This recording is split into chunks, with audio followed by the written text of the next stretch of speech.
Well, hello there, my name's Jeremy and welcome back to Freeform Disney. This video is going to be a super quick, less than 3-minute catch up before you watch the new Shang Chi and the Legend of the Ten Rings movie. Here we go, on my mark, get set, and go.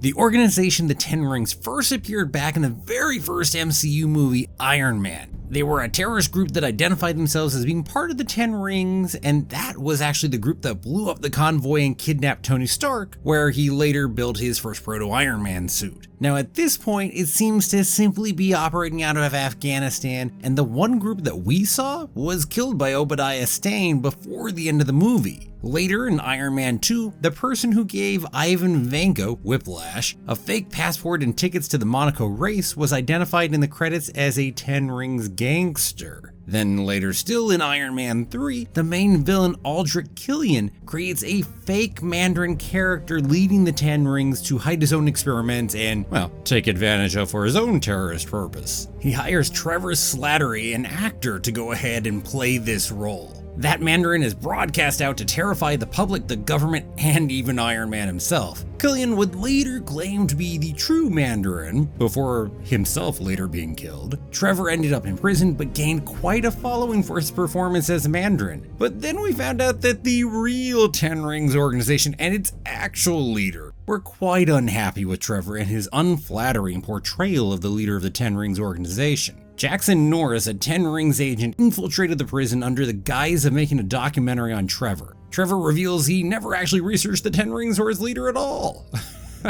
Research? What's that? The agent kills everyone in the room and breaks Trevor out to be punished eventually by the leader of the Ten Rings, who he actually makes a comment that has inspired people for centuries. Whoa. We have one last reference to the Ten Rings in Ant-Man when an agent is there to buy the Yellow Jacket technology. And that's it for the movies. Now there are also a variety of movie tie-in comics that had a few other minor clashes with Ten Ring agents. Now whether these groups truly are connected to or represent the actual organization is something we're gonna have to find out about in the future, including this new movie.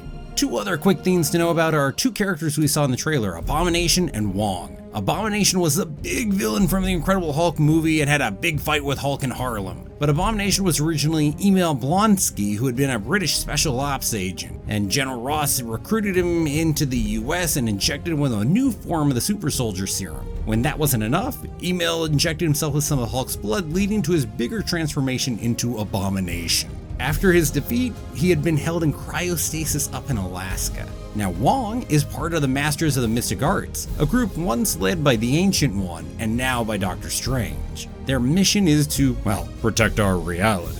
More specifically, they generally stay out of most conflicts and stay focused on larger and mystical threats. Wong was a no-nonsense, by-the-books leader within the organization and someone we have rarely seen laugh. So there you have it, a quick 3-minute recap to prep you for Shang Chi and the Legend of the Ten Rings, which just came out in theaters. Let me know what you're thinking about here on Shang Chi, if you're super excited to go see it. And well, with that, hey, as I head out, let me thank all of my wonderful patrons for helping support the channel. And for everyone, thank you so much for watching this. If you liked the video, help me out, give it a like, a share, and don't forget to subscribe. And I'll be back next time for another new episode of Freeform Disney.